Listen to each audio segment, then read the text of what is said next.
Hi అండి, this is Lakshmi. నిన్న జరిగిన 6 టాస్క్లు కండబలం బుద్ధిబలం మీద జరిగాయి. గెలిచిన వారికి ప్రైజ్ మనీ కూడా అనౌన్స్ చేశారు బిగ్ బాస్.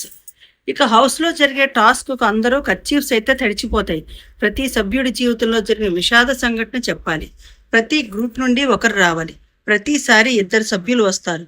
2 సభ్యుల్లో ఎవరి కథ గుండె బరువెక్కుతుందో వారికి ఓట్ చేయాలి. ఒకరికి మాత్రమే గిఫ్ట్ దక్కుతుంది అని బిగ్ బాస్ ట్విస్ట్ పెడతాడు. సభ్యులకు లాలీపాప్స్ ఇచ్చి ఎవరికి ఎక్కువ పెయిన్ ఉందని అనుకుంటారో వారికి లాలీపాప్స్ ఇవ్వాలి. ఎవరి దగ్గర ఎక్కువ లాలీపాప్స్ ఉన్నాయో వారే విన్నర్, వారికే గిఫ్ట్ వస్తుందని బిగ్ బాస్ ప్రకటిస్తాడు. ఇక ఈ రోజు ఎపిసోడ్ లో ఫస్ట్ అభయ్, సోనియా, యాష్మి, పృథ్వీ గురించి డిస్కషన్ చేస్తున్నారు. వాళ్ళతో పాటు నువ్వు కూడా అరుస్తున్నావేంటి, వాళ్ళకైతే మెచ్యూరిటీ లేదు, నువ్వు అలా కాదుగా, నువ్వు కూడా అలా అంటావేమిటి అంటాడు అభయ్ సోనియాతో. నెక్స్ట్ నిఖిల్ ప్రేరణతో, నీ టీం వాళ్ళంటే పృథ్వీ, అభయ్ నీ మీదే అరుస్తున్నారుగా, నువ్వు డమ్మీ అయిపోయావు, యాష్మి పృథ్వీ వల్లే నువ్వు పప్పు అయ్యావని అంటే ప్రేరణ ఏడుస్తుంది. ఇంకెప్పుడు సంచాలకుగా చేయను అంటుంది. నువ్వు స్టిక్ ఆన్ అయి ఉండాలి అంటాడు నిఖిల్ ప్రేరణతో. ఇక తరువాత మణికంఠని అందరూ కామెంట్ చేసుకుంటుంటారు సరదాగా. కానీ మణికంఠ, నేను ఎంత ఆడాలో అయితే అంతే ఆడతాను, నా మీద జోక్స్ అయితే నేను భరించలేను, అసలే ఇప్పుడు రికవరీ అవుతున్నాను అంటాడు. ఈ విషయంలో మణికంఠే కరెక్ట్ అనిపించింది. అతను ఫస్టే నా మీద జోక్స్ అదని క్లియర్ కట్గా చెప్పేశాడు. నెక్స్ట్ అభయ్, పృథ్వీ, నిఖిల్ ఎప్పుడూ సోనియానే గమనిస్తుంటారు. సోనియా కూడా ఎప్పుడు పృథ్వీ చేతుల్లో చేతులు పెడదామా, నిఖిల్తో సాంగ్స్ పాడదామా అనే ఉంటుంది తప్ప ఈమెకి గేమ్ మీద కాన్సన్ట్రేషన్ తక్కువగా ఉంది, స్క్రీన్ స్పేస్ మాత్రం ఎక్కువ. తరువాత ప్రేరణ బ్రెడ్ని తన టీం వాళ్ళకి ఇవ్వమని విష్ణుప్రియకి ఇస్తే, విష్ణుప్రియ అయితే ఇంత మాడిన బ్రెడ్ కష్టపడిన వాళ్ళకా అని అంటుంది సరదాగా, చాలా కామెడీగా అయితే అంటుంది. అయితే సోనియా లేచి అక్కడి నుంచి వెళ్ళిపోతుంది. నిఖిల్ అడుగుతాడు, ఎందుకు వెళ్ళిపోతున్నావు, విష్ణు అంటాడు. విష్ణుప్రియ చూడు రెచ్చగొట్టేస్తుందని అంటుంది. అయితే నిఖిల్ అంటాడు, ఆ పిల్ల ఏం చేసింది, నిన్ను కాదుగా అన్నది, ఎందుకు ఫీల్ అవుతున్నావు అంటాడు నిఖిల్.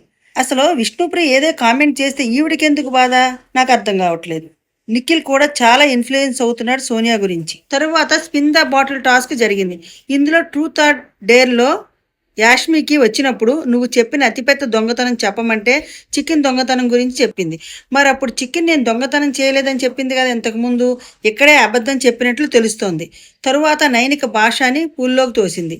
నిఖిల్ ఆడవాళ్ళలాగా డాన్స్ చేయమంటే చీర కట్టుకుని డాన్స్ చేస్తాడు. ఇక ప్రైజ్ మనీ విషయానికి వస్తే అఖండ టీంకి 75,000, అంతులేని వీళ్ళకు 1,25,000, కెరటన్ టీంకి 2,40,000 లభించాయి.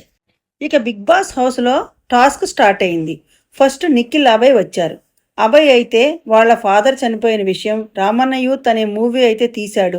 అయితే ఆ పిక్చర్ రిలీజ్ అయ్యాక తన తండ్రి లేడని ఎమోషన్ అయ్యాడు. తన తండ్రికి సంబంధించిన వాచ్ నాకు ఇస్తే బాగుండని ఫీల్ అయ్యాడు. ఇక నిఖిల్ చాలా కష్టాలు ఫేస్ చేశాడు. 5,000 వచ్చినా చాలా అనుకునేవాడు. ఫైనాన్షియల్ స్ట్రగుల్ అయితే అయ్యాడు. పర్సనల్ లైఫ్లో కూడా చాలా స్ట్రగుల్ పడ్డాడు. హృదయం చాలా బరువెక్కిందని చాలా బాధపడ్డాడు.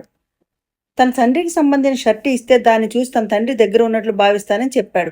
దీనిలో అందరూ లాలీపాప్స్ అభయ్కి ఇచ్చారు. ఆ అభయ్కి గిఫ్ట్గా వాచి లభించింది. ఇక సీత, నైనిక వచ్చారు. సీత 5 years రిలేషన్ తర్వాత బ్రేక్ అయ్యింది నాకు, అతను ఒక బొమ్మ కొనిచ్చాడు, దాని పేరు బాలు, దాన్ని పట్టుకుని నేను పడుకుంటాను, అది నాకు చాలా ఇష్టం అని చెప్పి చాలా ఎమోషనల్ అయ్యింది. ఇక నైనికైతే, నా రిలేషన్షిప్లో నేను చాలా హర్ట్ అయ్యాను, ఇక బ్రేకప్ అవ్వలేదు, అతని షర్ట్ అంటే ఆ స్మెల్కి నేను చాలా కనెక్ట్ అవుతాను అంది. ఆ షర్టుకి ఒక ఏనుబొమ్మ వేసి ఉంది. అందరూ వెళ్ళి లాలీపాప్ నైనికి ఇస్తారు. గిఫ్ట్ నైనికి వస్తుంది. తరువాత నబీల్, నెక్స్ట్ పృథ్వీ వచ్చారు. తరువాత నబీల్, అది మా నాన్న ఫోటో, అది నాన్న కోవిడ్లో చనిపోయాడు, అదే నాన్నతో చివరి ఫోటో అని చాలా ఎమోషనల్ అవుతాడు. పృథ్వీ అయితే, నా చిన్నప్పుడు నాన్న ఫోటో ఇదొక్కటే నా దగ్గర ఉంది, నాన్న చనిపోయారు కానీ ఆయన నాతోనే ఉన్నాను, నేను చాలా స్ట్రాంగ్గా ఉన్నాను అంటాడు. అందరూ లాలీపాప్స్ నబీల్కి ఇచ్చారు. ఎందుకంటే పృథ్వీ చాలా స్ట్రాంగ్గా ఉంటాడు, నబీల్ రోజు వాళ్ళ ఫాదర్ గురించి ఎమోషన్ అవుతాడని అంటారు. చివరికి గిఫ్ట్ నబీల్కి వస్తుంది. మణికంఠకి ఒక షాల్ వచ్చింది, అది వాళ్ళ తాత షాల్. నాకు సింపతి మీద లాలీపాప్ ఇవ్వద్దని చెప్తాడు. ఆల్రెడీ నీకు గుర్తుగా మీ అమ్మ స్వెట్టర్ ఉంది అని అందరూ లాలీపాప్ ఆదిత్య ఓంకి ఇస్తారు. ఓం వాళ్ళ నాన్న ఫోటో గిఫ్ట్గా వస్తుంది. ఓం వాళ్ళ ఫాదర్ గురించి ఎమోషన్గా చెప్పిన విషయానికి అందరూ కనెక్ట్ అవుతారు. ఇక రాత్రి 12 గంటలకు మణికంఠ ఫుడ్ దొంగతనంతో ఎపిసోడ్ ముగుస్తుంది. ఈ ఎపిసోడ్ చాలా ఎమోషన్గా సాగింది అని అనిపించింది. ఓకే గైస్, అందరూ లైక్ చేయండి, సబ్స్క్రైబ్ చేయండి. Thanks for watching.